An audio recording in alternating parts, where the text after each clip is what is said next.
from that break, we are looking at the presidential State of Nation address that was delivered yesterday, 7th of June 2022. Before we went for a break, Priska and Henry had hinted on the issue of corruption, so I want to bring them back and get their views on corruption. We know that on the menace of corruption, the president sounds defeated, and last year, again, when he was delivering the State of Nation address, he narrated eloquently that he knows where corruption starts, how it progresses, and where it ends. Even this time around, he has maintained that he knows corrupt people frustrating investors. What does it, Henry? I want to bring you on board on this one. What does this mean on the president's commitment to the fight against corruption? Because he knows the people, he knows where it starts, how it progresses, and how it ends, according to last year's State of Nation address. This year, again, you hear him speaking about he knows the people who are investors. What does it mean? Is he committed really in the fight against corruption? If he continues, he mentioned certain things, but we are not seeing people being taken to or being caught on when it comes to corruption. Of course, the Museveni we have come to know is a person that has no political will to fight corruption. This has been the story from the second half of the 1990s. It has been the story of the 2000s. Now we are in 2022. The president sometimes sounds captured by corruption. I don't know what's happening, because you see, the best he has done is to pay lip service to corruption, and now, I think the day he will fight corruption is the day he will live. He will be faced with a barrage of pushback from the corrupt that he will not survive in power. You also get tempted to think that maybe corruption is part of the broader regime survival enterprise. Maybe corruption, the proceeds from corruption come back to finance the stay of this president in office. The president has done lip service. The president has been protecting the corrupt, because at one time, I remember the former IGG, the Justice Mulyagonja, said that she has tried to chase the corrupt, but whenever she chases them, they run into State House and hide there. And when they reach there, they are protected. The same scenario happened with the former IGG, the Justice Mwonda, Faith, and the others that came before them. So you begin to wonder, because you see, it does seem that corruption is part of the regime survival enterprise. The whole infrastructure, the whole choreography of regime survival, I think, rotates on corruption. The president, you remember, last year, when the new IGG was trying to innovate and saying, look, these corrupt ones, I know I can get to them by conducting lifestyle audits. And then, since we have a law on seizure of assets illicitly obtained by public officers, then we can bring that to bear on the corrupt. Because the truth must be told, this country has suffered a lot from the wrath of the corrupt, the people who have looted this country dry. The president sounded powerless, as he always, telling us that if we want to fight corruption, it cannot happen in his lifetime. If we want to fight corruption, it cannot be him. The president, remember, he advised the IGG to go slow on the lifestyle audits. What would you do if you are the IG? So But of course, the president then said, he brings an example, and Priska alluded to this, of the Chinese who had come here to invest in a fertilizer industry, and then he says that Chinese investor landed into the very hungry den of hyenas that looted him dry, and he says he knows them, but he does not have enough evidence to deal with them. Look, Mr. President, the menace of corruption, the epidemic of corruption is not only in Uganda. There are nations that have successfully dealt with it. So it is not something that is insurmountable. The menace of corruption, countries have done it. You see, when it comes to corruption, you don't have to get evidence, because where will you find it? Corruption is always concealed. And most of this evidence, you cannot get it, because corruption is sweet. The people who participate in it enjoy it. They want to protect themselves. So who is going to come and give you the information or testify in a court of law? So what other countries have done is that the moment it transpires publicly that your integrity is wanting, there is no reason why you should be maintained in that public office. If it's a minister, drop them. You don't have to wait for evidence. Drop them. Because you see, you can never get smoking gun evidence. That won't happen in corruption. If it's a public official, a technocrat, do not renew their contracts. But what we have seen is that the looters, the men and women who champion the looting machine, are the ones that have been maintained in political office. They get public. They are the ones that get publicly appointed. When it comes to elections, they have the monies to spend around and get elected. If it's technocrats, it's those that, just a few. The Kazindas of this world are a few, and these become collateral, for collateral damage for the others that have looted the country dry. So the president has just told the country, like he has always done, that look, guys, if you're looking for someone to fight corruption, it is not me. I cannot fight it. I am captured by corruption. And of course, he leaves us no room but to imagine all sorts of things, including, why is the president protecting them? Why are they untouchable? Everybody knows who they are. Go around and ask, they'll tell you that apartment building belongs to so-and-so, belongs to so-and-so. This is where they got the money from. The people know these things. The investigators know these things. But when they get to be cornered, the thieves will run and retreat into State House. Chase them from there. But obviously he can't. All he can do, the State House has become refuge for a place where the corrupt seek refuge. They are well connected. And of course, they are also part of the do-wellers of the regime. And therefore, if we want to fight corruption, from what I learned yesterday, and which confirmed what I have known over the years, that Mr. Museveni has no power, no capability, to fight corruption. If you want to fight corruption, we are going to have to expect another leader to do so. Back to you, Abel. Thank you. Priska, you've just had Henry share his school of thought that the current regime does not have the political will and also the commitment to fight corruption, and that corruption has just become an enterprise for regime survival. Do you subscribe to such school of thought?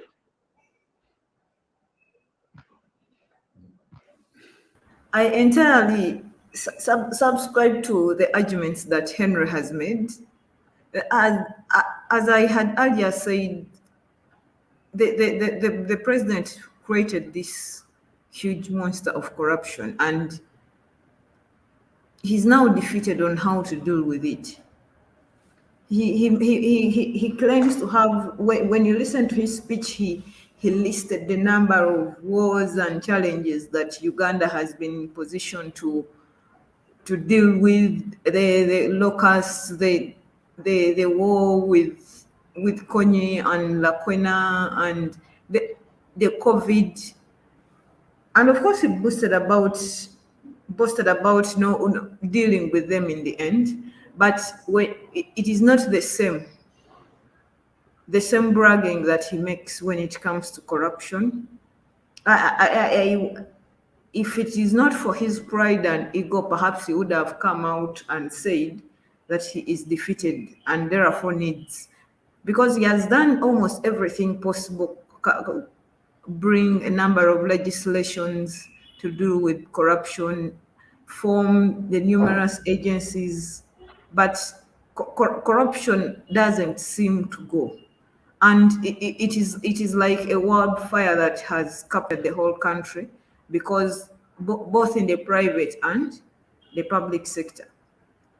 So he is hopeless about it, because if he's to move out to go and catch the people who are corrupt, it will be the people, those around him in the first place, that are going to be held before you stretch out.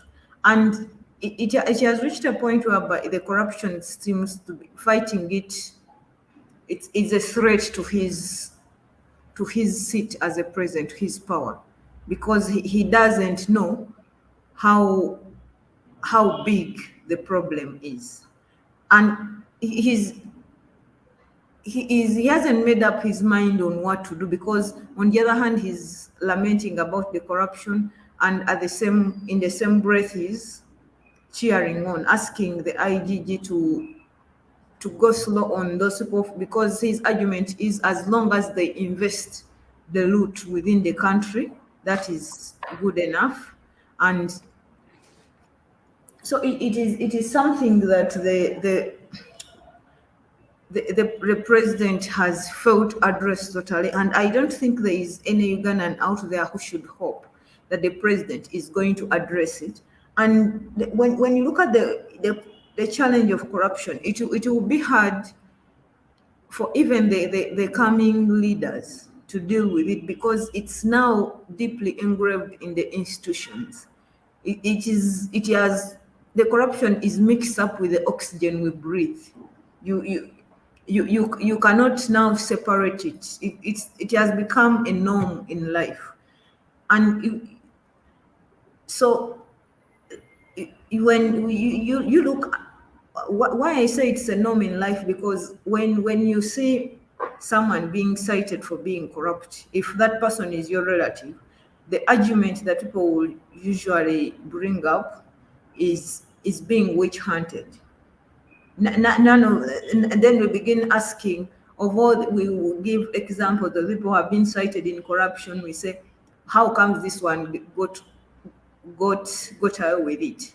And we tend to argue that he has only stolen 10 million, but this one stole 6 billion. So that is why I think it is within our oxygen as a country. And I would like to stretch further and look at the legislative agenda that the president cited in the coming session of Parliament, the second session. He is proposed to table about 63 bills, and one on top of those bills is the UPDF amendment bill. I have not seen the contents of the bill, but a rumor around it is that they are trying to amend in that for a soldier does not have to resign from the army for them to engage in active politics. I'm putting a disclaimer that I have not seen the contents yet, but that is something that we need to look out for.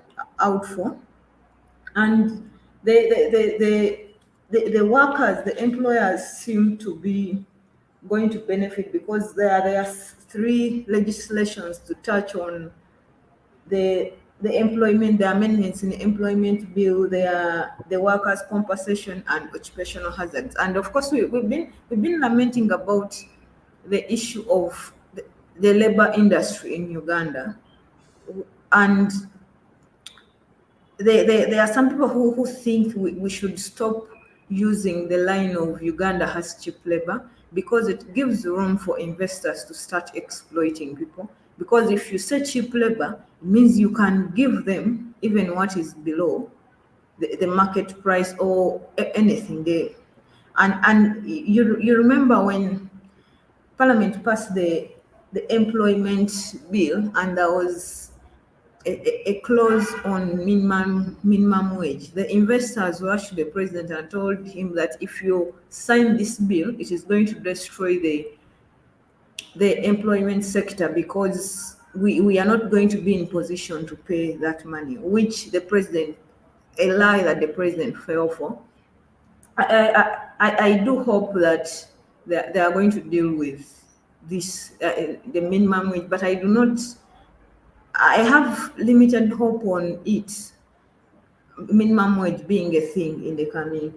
One of the bills that I'm also looking forward to is the health insurance, the national health insurance, because it has been on and off. I remember the last time in the 10th Parliament, the minister Achen had moved to withdraw it, and the MPs rejected and said, no, we have to go ahead with it. And they even passed it in her absentia, but the president refused to sign it. So it is one bill that I have so much hopes in to deal with the issue of health financing, because when you brag about the middle income, there are consequences that come with Uganda attaining middle income. It means some donors are going to withdraw some funds, because there are some funds that are earmarked for low income countries. So the moment you attain the middle income, these ones pull out and go and concentrate on, and you know for a fact that our health sector is majorly funded by the international donors, and have been calls from mostly the US embassy calling on government to shoulder the burden of funding. So as much as we are the government is cheering on the middle income, are they prepared to shoulder? Because the donation and grants are not going to be the same. And I've seen my time is almost up, and the issue of the coffee deal of Pineti, of course, the president finally came out and admitted that Pineti was clueless about coffee sector generally, because that has been the talk around. People have been, the players in the coffee sector have been saying, what experience does she have to take on this business? And of course, he's saying he's the one who brought her on board. We are having a clueless Pineti going to manage a huge sector. Then I do not know the president's experience of a trade. I do not know it. But if he also doesn't have experience, and you bring two inexperienced people, he will have to work hard to convince people that this is the best deal. And as Henry said, that of course we should not think that this deal is going to go off table. This deal is going to pass. So we already understand that the opposition has demanded for the answer, because as much as Parliament recommended for the cancellation, there were other talks that Parliament had called for the review. So those are the two sides that are clashing. And the president argues about the money, the little money that we are getting. Is it he needs to address, as the coffee growers, the countries, the money that we are losing so much? Is it because these nations have stifled the coffee sector themselves, and the others that are getting the big chunk are better at this game of coffee? So he's bringing that argument. I'm looking forward to that debate on, and especially when he meets with the coffee players in the coffee sector, because he had promised, and one wonders why he didn't meet them in the first place. Because if he's the one who proposed this deal to Pineti, he should have at least extended cutters to the players in the coffee sector and met them and told them that this is what we have. How can we go ahead with it other than bypassing them? And is now coming back to try to meet them. So basically that's all. We are. I'm now looking forward to what is going to happen in the budget speech that is next Tuesday. What of course the budget is already known, and as usual we do not expect anything new. But I'm sorry about that. But one thing about when I was talking to Abel before the show, he was telling me about the issue of the scandals that are happening in Parliament. And I can tell you that for a number of years, when it comes to discussing the budget of Parliament, journalists are usually locked out. You see, even the budget of State House is placed right at the table. You scrutinize it and see. But that is not the same thing with the Parliament budget. So that is why there is high appetite for scandals that come, because usually even when the committees are appearing before the budget committee, the committee of legal, because it handles the issue of Parliament budget is glossed over. And I can tell you that the people even who are participating in the hiding and the secrets around the Parliament budget, it touches. When they come to that thing of hiding the Parliament budget, the NRM and the opposition and the independent people think the same. So I do not know what civil society is going to do, especially when it comes to the secrecy shrouding the Parliament budget. Though I could say those are my last remarks. Thank you, Priska. Henry, before I know our time is fast spent, but there's a critical issue which I want you to submit on, the issue concerning yesterday. The president, of course, in his submission on foreign policy, spoke about everything else but Kenya. Yet Kenya has an upcoming election, and it's one country that has a bearing on our economy. We all know that when Kenya sneezes, Uganda catches cold. We experienced it in even 2017. Why would the president not mention Kenya, yet it has a bearing on our economy? Thank you very much. I'll pick it up from where Priska left it on Pineti. We have always wondered who are the beneficial owners of Uganda Vinci Coffee Factory. Now the president comes out and says, I'm the one. And of course, when you look at the deal, the coffee deal, and the facts surrounding Uganda Vinci Coffee Company, it has all the trappings of an offshore company created for purposes of ensuring that there are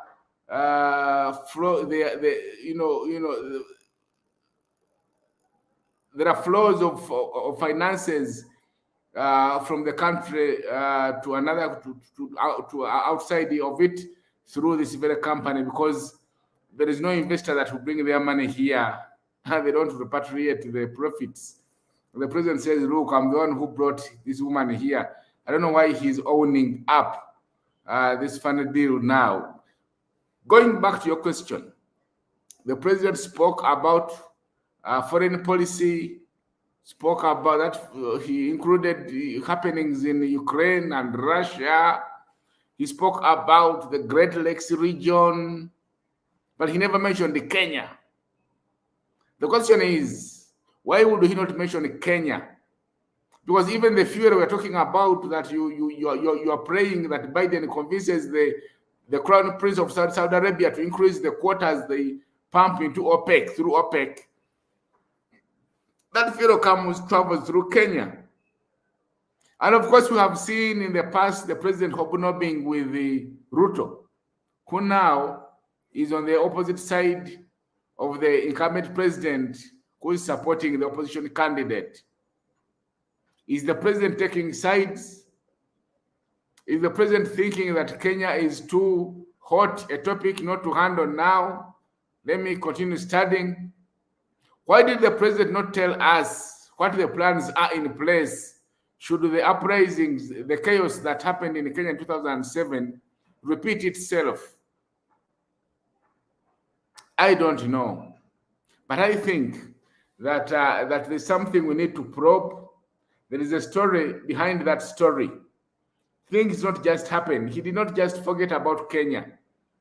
He has not forgotten that Kenya is so important to to Uganda, and like you've said, when Kenya catches a cold, when Kenya sneezes, Uganda catches a common cold, because the two are Siamese twins in terms of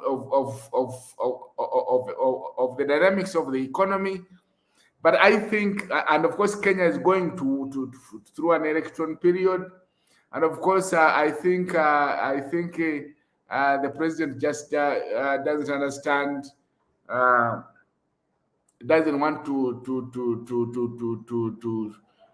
be seen to be getting into the dynamics, the hot politics of Kenya for now. And of course, we will continue to study why he did not do this, because I don't want to draw conclusions. I am being tempted to make a conclusion, but I don't want to draw it now. Hopefully, at a later date, I should be able to tell the people what this could be about. But it's a point of interest. Why would he speak about the rest of the Great Lakes region and not mention Kenya? Back to you, Abel. Thank you, Henry and Priska, for your views, and also thank you for all our viewers outside there. It has been a great pleasure having all of you. This is The Other Perspective. It runs every Wednesday from 11 to midday East African time. We meet again next week, but please keep following us on all our social media platforms, on Twitter, Facebook, and YouTube, and also LinkedIn.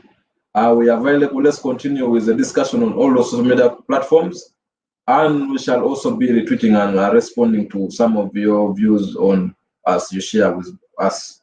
Thank you. Have a blessed day.